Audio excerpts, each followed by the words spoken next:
Rekan-rekan mahasiswa yang terkasih, selamat pagi, salam sehat dan sejahtera. Salam dari Roma, kota abadi.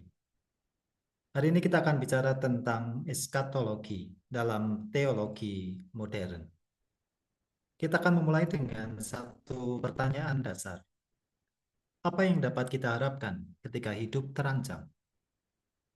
Ketika hidup terancam, eskatologi mengajak kita untuk tidak tenggelam dalam ketakutan, tetapi membuka diri pada harapan. Ia bukan pelarian dari kenyataan, melainkan keberanian untuk melihat kenyataan dalam terang janji Allah. Dalam Kristus, masa depan bukan sekedar kemungkinan, tetapi kepastian yang mendekat. Maka dalam setiap ancaman, kita tetap dapat berharap, karena akhir bukanlah kehampaan, melainkan perjumpaan. Di tengah dunia yang dilanda krisis identitas, penderitaan massal, dan pencarian makna, teologi modern menawarkan sebuah jalan reflektif yang tidak lari dari kenyataan, tetapi justru menembusnya dengan harapan. Ketika hidup terasa rapuh dan masa depan tampak gelap, pertanyaan mendasar pun menyeruak. Apa yang dapat kita harapkan? Dalam ranah teologi, pertanyaan ini mengantar kita pada refleksi eskatologis, yakni pemikiran tentang akhir, tentang tujuan, tentang masa depan yang melampaui penderitaan masa kini. Eskatologi bukan sekedar doktrin tentang kematian dan penghakiman, melainkan cara memandang hidup secara utuh dari dalam terang harapan ilahi. Ada 3 pertanyaan mendasar yang menjadi pintu masuk bagi eskatologi dalam teologi modern. Yang pertama, bagaimana mungkin hidup manusia yang pribadi dan bersama mencapai tujuannya? Ini adalah wilayah eskatologi khusus yang secara klasik membahas nasib akhir hidup individu, surga, neraka, dan penghakiman. Pertanyaan yang kedua, bagaimana mungkin manusia berjumpa dengan Allah yang tak terjangkau? Disinilah eskatologi eksistensial berperan, menyoroti dinamika iman dan kebebasan dalam relasi manusia dengan misteri ilahi.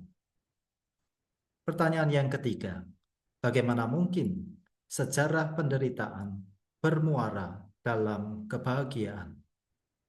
Pertanyaan ini membuka ruang bagi teologi sejarah yang eskatologis, yang melihat sejarah sebagai medan penebusan dan pengharapan.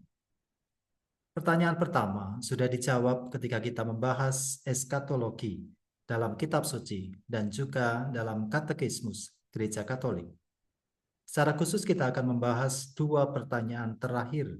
Itulah yang dijawab oleh eskatologi dalam teologi modern. Dari akhir ke kehadiran.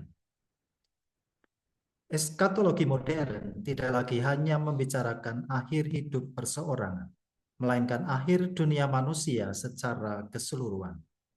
Ia menyentuh tema-tema besar seperti janji dan harapan, kerajaan Allah, kebangkitan, dan makna semua itu bagi kehidupan ini, terutama bagi tugas gereja di tengah dunia. Kini, karena wahyu Allah bersifat eskatologis, maka seluruh teologi dari isi hingga metode ditentukan oleh orientasi eskatologisnya. Kristologi sebagai pusat teologi menjadi medan utama refleksi. Yesus Kristus sebagai puncak wahyu dan jaminan masa depan. Bicara tentang teologi demi masa depan, ada 3 tokoh dan 3 arah yang akan kita bicarakan. 3 tokoh besar dalam teologi modern memberikan arah pemikiran eskatologis yang khas. Yang pertama, Jürgen Moltmann. Ia menekankan pengharapan dan masa depan penebusan. Dalam penderitaan, pengharapan menjadi kekuatan transformatif. Tokoh yang kedua, Wolfhard Pannenberg. Ia menyoroti kehadiran Allah dalam sejarah.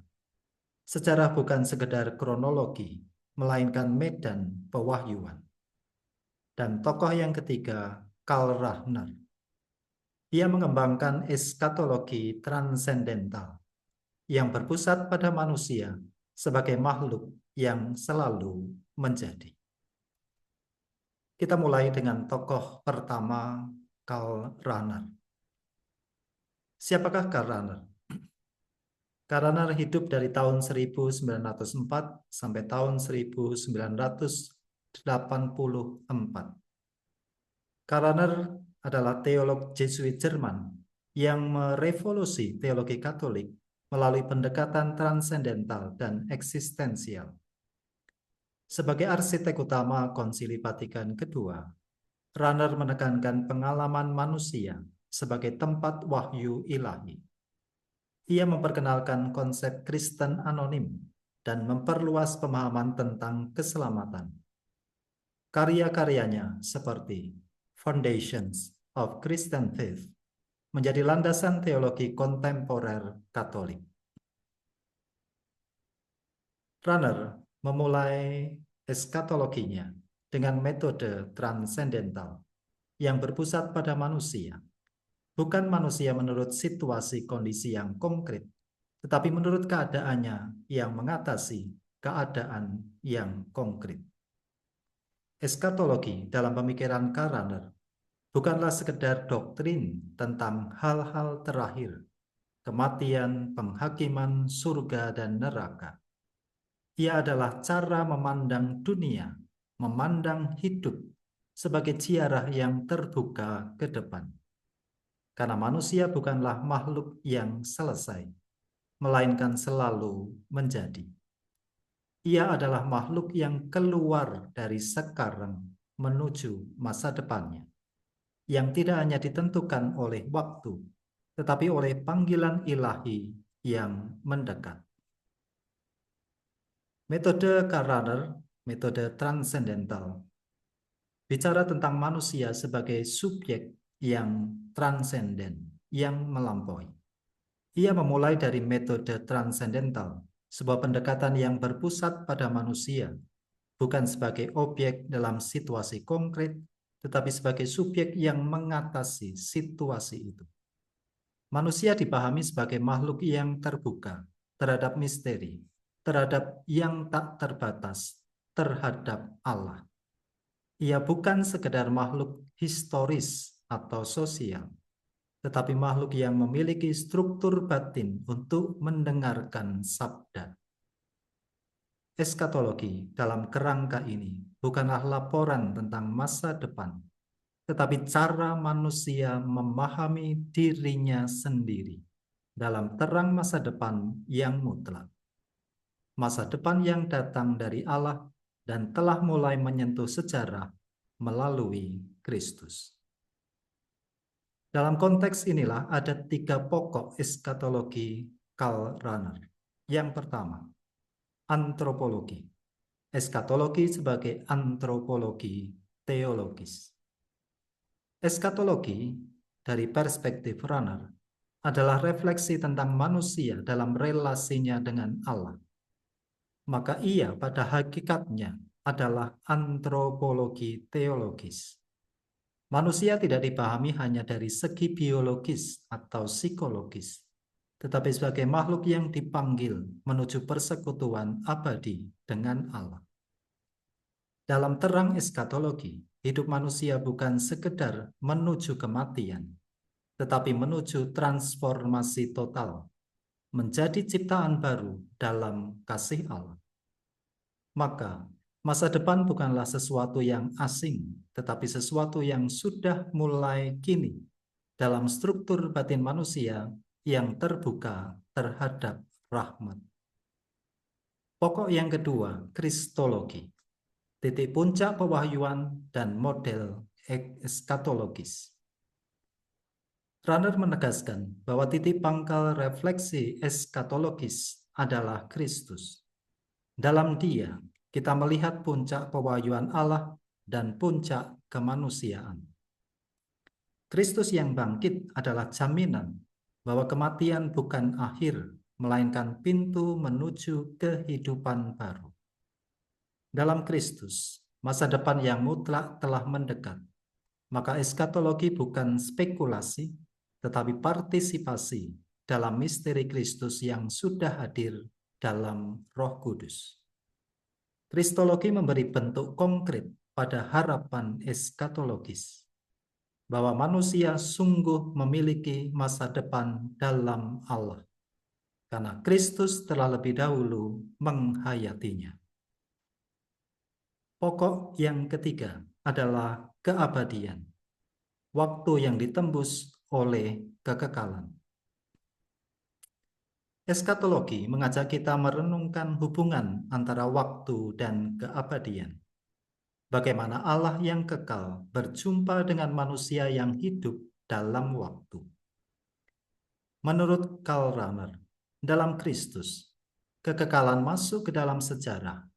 Inkarnasi adalah titik temu antara yang fana dan yang kekal. Maka, keabadian bukanlah nanti yang jauh, melainkan dimensi terdalam dari waktu itu sendiri.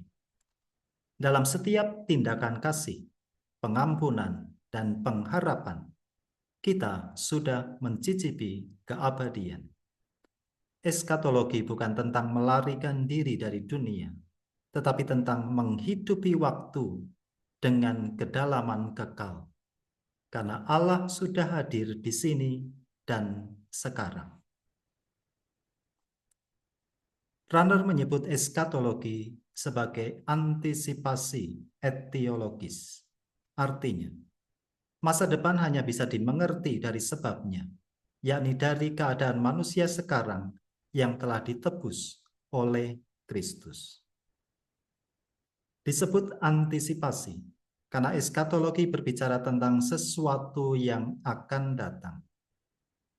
Berciri etiologis, karena yang akan datang hanya bisa dimengerti dari asalnya, dari siapa kita sekarang ini dalam Kristus. Maka eskatologi bukanlah ramalan, tetapi penghayatan masa depan yang sudah mulai kini dalam iman dan kebebasan. Eskatologi bukanlah laporan peristiwa yang akan terjadi nanti, tetapi pandangan ke depan yang diperlukan untuk setiap keputusan spiritual manusia. Ia menyentuh dua aspek mendasar, kebebasan dan iman. Kebebasan untuk merespon panggilan Allah dan iman untuk percaya bahwa masa depan yang dijanjikan itu sungguh nyata. Dalam terang eskatologi, setiap tindakan manusia sekecil apapun memiliki bobot kekal, karena masa depan bukan hanya nanti, tetapi sudah mendekat, sudah menyentuh, sudah mengundang. Kita masuk ke tokoh yang kedua, Wolfhard Pannenberg. Pannenberg hidup dari tahun 1928 sampai tahun 2014. Ia adalah teolog Lutheran Jerman yang mengintegrasikan sejarah, filsafat, dan eskatologi dalam teologi sistematik. Ia menekankan bahwa kebenaran teologis harus terbuka terhadap verifikasi historis, dengan kebangkitan Kristus sebagai pusat makna sejarah. Melalui karya seperti Systematic Theology, Pannenberg memperjuangkan dialog antara iman dan rasionalitas, serta antara teologi dan ilmu pengetahuan. Bagi Pannenberg, eskatologi bukanlah pelengkap di akhir sistem teologi, melainkan titik tolaknya. Ia memulai dari satu keyakinan mendalam. Sejarah adalah tempat pewahyuan diri Allah. Allah tidak mewahyukan dirinya dalam ruang yang abstrak, melainkan dalam peristiwa-peristiwa konkret yang membentuk kisah umat manusia. Pewahyuan bukanlah ide yang turun dari langit, tetapi peristiwa yang terjadi dalam sejarah. maka teologi harus berbicara tentang Allah dalam konteks sejarah. Karena hanya dalam totalitas sejarah, misteri Yahweh dapat disingkapkan sepenuhnya. Namun, menurut Pannenberg, sejarah bukanlah sesuatu yang bisa dipahami secara instan. Pewahyuan tidak dapat dipahami secara lengkap di awal, melainkan hanya di akhir sejarah yang sedang tersingkap ini. Dengan kata lain, Allah adalah futur, Dia yang akan datang, yang masa depannya memberi makna pada masa kini. Pannenberg bicara Kristus sebagai antisipasi dari akhir yang menyentuh sejarah. Meski akhir sejarah belum tiba, Allah telah memberikan antisipasi dari akhir itu dalam sejarah Yesus Kristus. Dalam pribadi dan karya Kristus, kita melihat kilasan dari masa depan Allah yang telah menyentuh dunia. Kebangkitan Kristus bukan sekedar mukjizat, tetapi tanda awal dari penggenapan sejarah. Ia adalah jaminan bahwa sejarah tidak berakhir dalam kehampaan, tetapi dalam kehidupan yang kekal. Maka Kristus bukan hanya pusat iman, tetapi juga titik terang eskatologis, di mana masa depan Allah telah menembus waktu dan membuka jalan bagi pemahaman sejarah secara utuh. Pannenberg menolak pemisahan tajam antara waktu dan keabadian. Ia mengajak kita untuk memahami waktu dalam hubungannya dengan keabadian. Keabadian bukanlah keadaan tanpa waktu, melainkan bentangan waktu yang telah mencapai kepenuhannya. Ia adalah keseluruhan waktu yang tidak terbagi, bukan fragmen, tetapi kesatuan kehidupan yang tidak terbatas. Dalam terang ini, keabadian bukanlah pelarian dari sejarah, tetapi penggenapan sejarah. Ia adalah bentuk akhir dari waktu yang telah dipenuhi oleh pemerintahan Allah. Bagi Pannenberg, kisah dunia adalah kisah pemerintahan Tuhan. Sejarah bukanlah rangkaian peristiwa acak, tetapi proses penampakan kerajaan Allah yang sedang berlangsung. Eskatologi bukan hanya tentang akhir, tetapi tentang penggenapan yang lengkap dalam kekekalan akhir sejarah.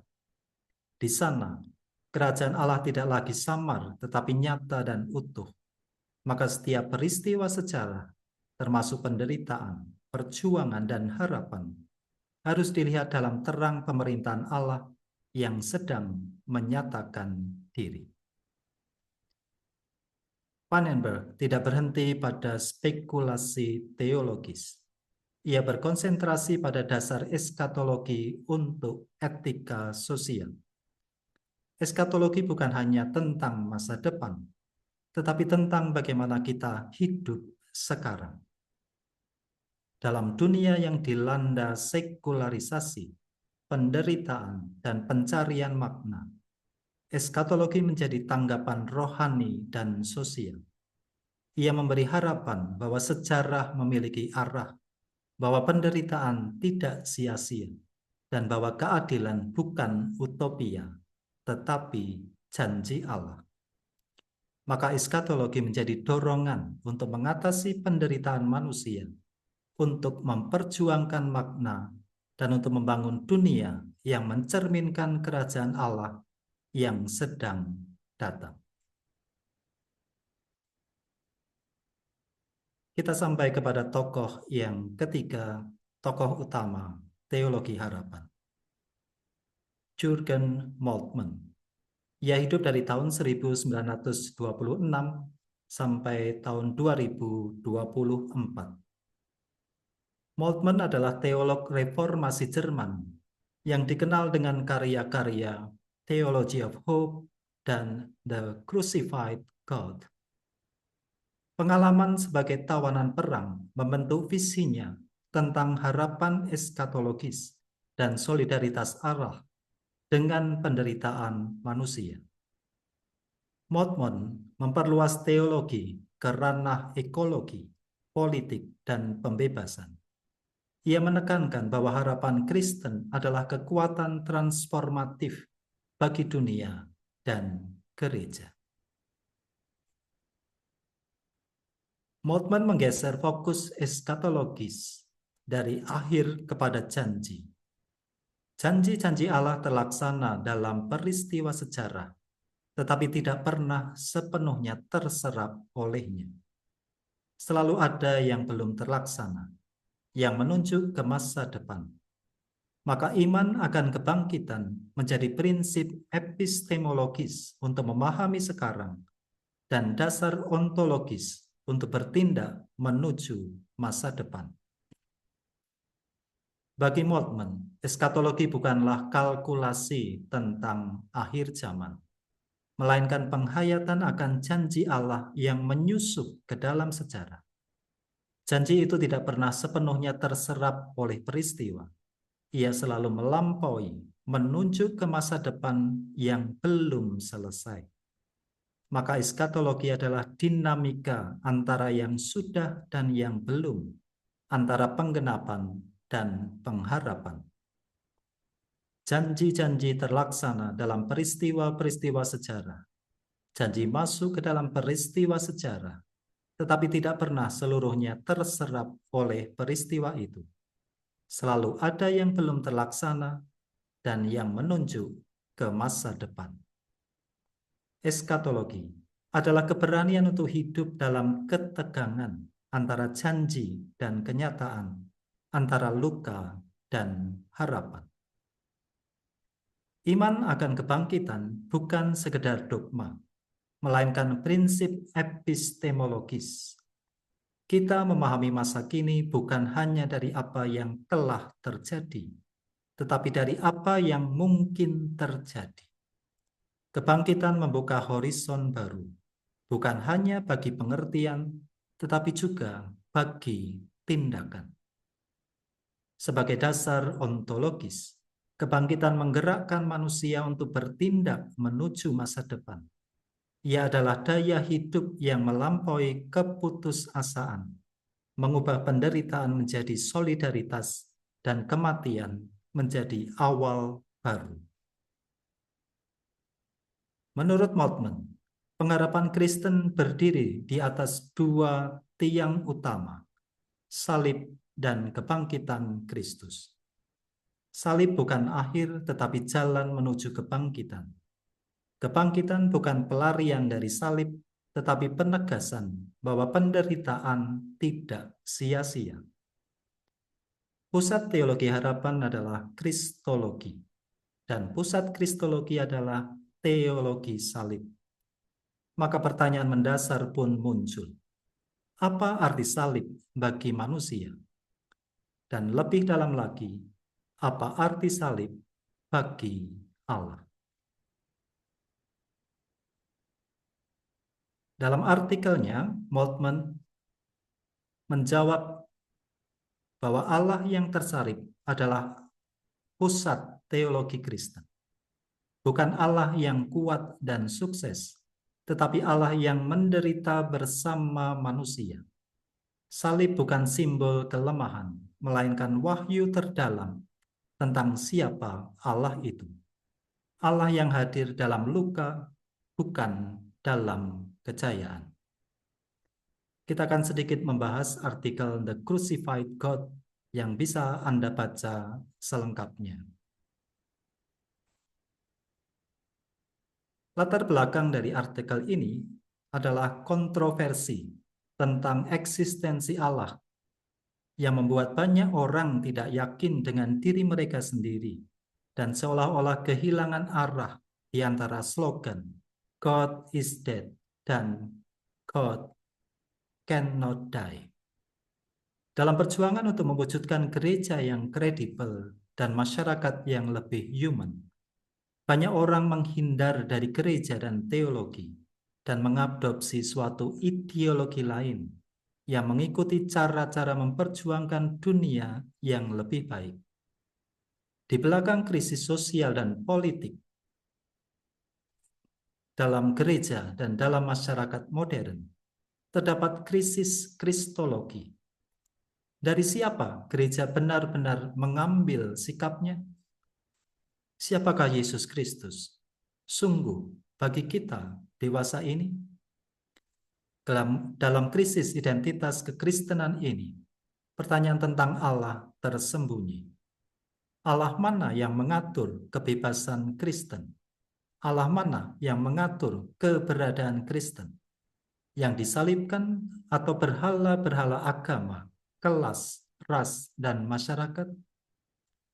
Tanpa kejelasan baru dalam iman Kristen itu sendiri, tidak akan ada kredibilitas dalam kehidupan Kristen. Tanpa pembaruan konsep mengenai Allah, tidak mungkin ada pembaruan mengenai iman. Dalam artikelnya, Moltmann kemudian menggarisbawahi inti pokok dari hidup Kristiani adalah orang dari Nazaret yang mati ditinggalkan Allah disalib. Dalam artikel ini, secara khusus Moltmann mengkritisi teologi kemuliaan. Gaya hidup orang modern adalah mencari kesuksesan. Kata sukses menjadi orientasi dasar.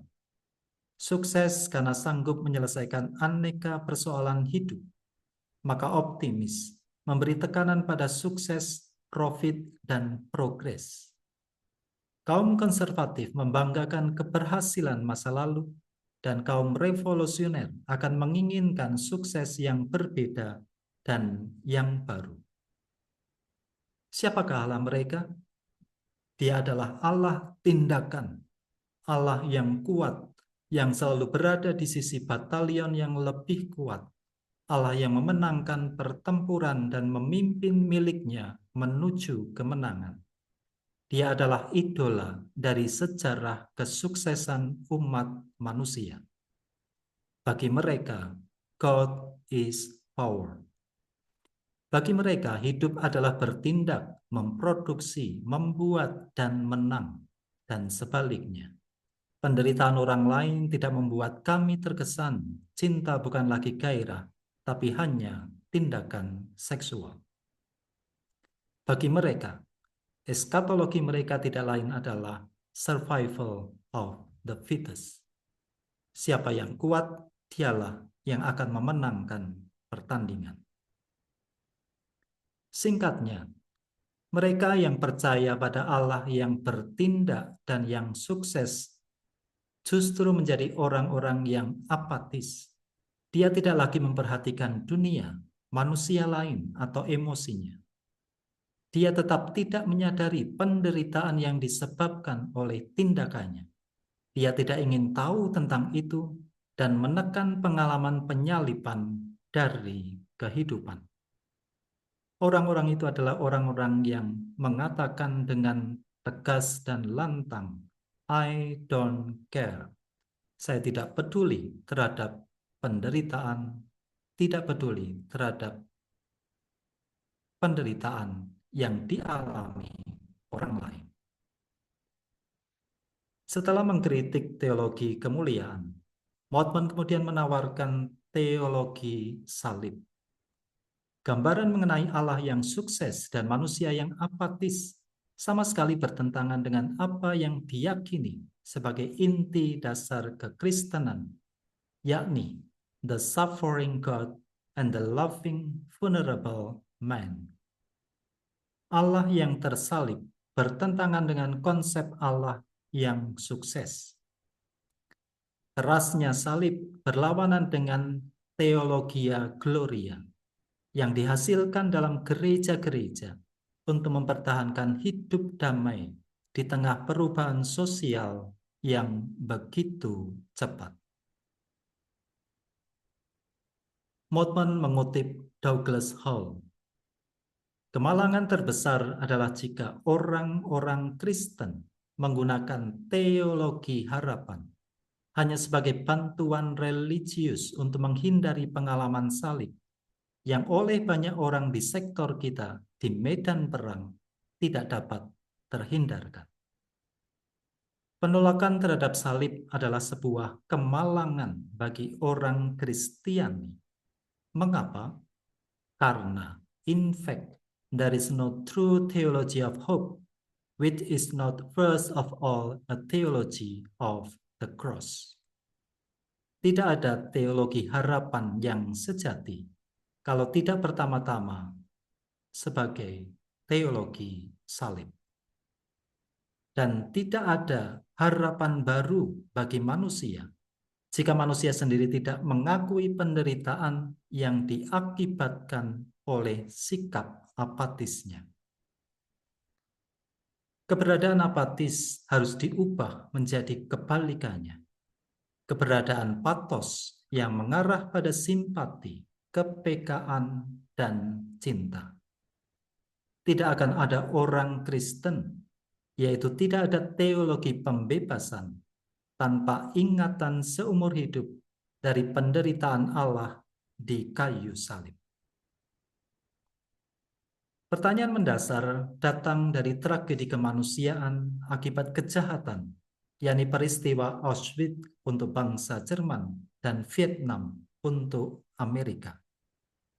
Bagaimanakah iman akan Allah dan bagaimanakah menjadi manusia sesudah Auschwitz? Moltmann mengutip Elie Wiesel dalam tulisannya Night. Dikisahkan di sana seorang bapak dan anaknya yang dikantung disaksikan oleh para tawanan lain. Pada saat itu ada sebuah teriakan, "Di manakah Allah?" Jawab suara di hatiku, "Dia berada di tiang gantungan itu." Disinilah Moltmann kemudian masuk ke inti teologi harapannya, misteri Allah yang tersalib. Dengan mereferensi pada Rabbi Abraham Heschel yang menulis buku The Prophets, ia kemudian mengembangkan teologi patos. Teologi para nabi tidak lain adalah teologi patos. Para nabi tidak memiliki gagasan baru tentang Allah, tetapi lebih memahami diri mereka sendiri dan orang-orang Israel dalam situasi Allah yang oleh Heschel disebut sebagai patos Allah. Dalam patos, Allah yang maha kuasa pergi keluar dari dirinya sendiri dan menjalin hubungan dengan umat pilihannya. Dia menempatkan minatnya sepenuhnya pada perjanjian dengan umatnya. Karena itu ia dipengaruhi oleh pengalaman, tindakan, dan penderitaan Israel. Dalam hidup Allah yang apatis, manusia menjadi homo apathetikos. Namun dalam situasi kesedihan Allah, ia menjadi homo simpathetikos. Simpati adalah keterbukaan seseorang untuk kehadiran orang lain. Dan ini memiliki struktur dialogis. Kesedihan ilahi menemukan resonansinya dalam simpati manusia, dalam keterbukaan, dalam kepekaannya terhadap yang ilahi, yang manusiawi, dan juga terhadap alam.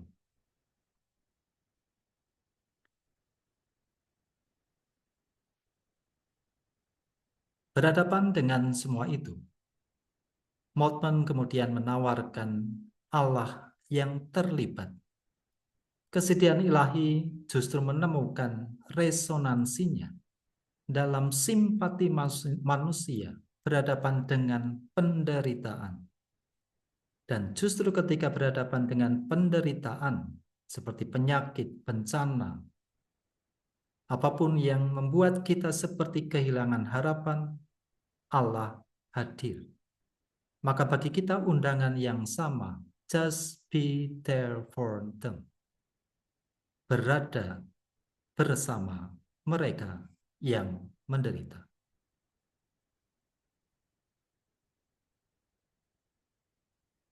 Mengenali Allah di dalam Kristus yang disalibkan berarti memahami sejarah Allah Tritunggal dan memahami diri sendiri dan seluruh dunia ini bersama Auschwitz dan Vietnam dengan kebencian dan kelaparan ras sebagaimana yang ada dalam sejarah Allah. Moltmann menggarisbawahi, Allah tidak mati, melainkan kematian ada di dalam Allah. Allah menderita oleh kita. Dia menderita bersama kita. Dan karena itu, penderitaan ada di dalam Allah. Allah pada akhirnya tidak menolak, juga tidak pada akhirnya ditolak. Karena penolakan ada di dalam Allah.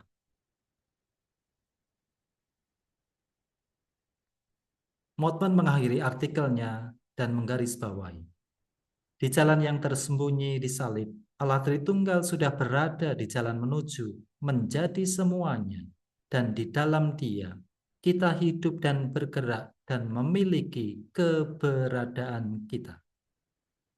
Ketika Dia menyelesaikan sejarahnya, penderitaannya akan diubah menjadi sukacita, dan dengan demikian penderitaan kita juga. Pada akhirnya, bagi Moltmann, eskatologi bukanlah pelarian dari dunia, melainkan keberanian untuk menghadapinya bersama Allah yang menderita. Di jalan tersembunyi salib, kita menemukan harapan yang tidak palsu, cinta yang tidak apatis, dan Allah tidak jauh, tetapi hadir di dalam kita, bersama kita, dan untuk kita.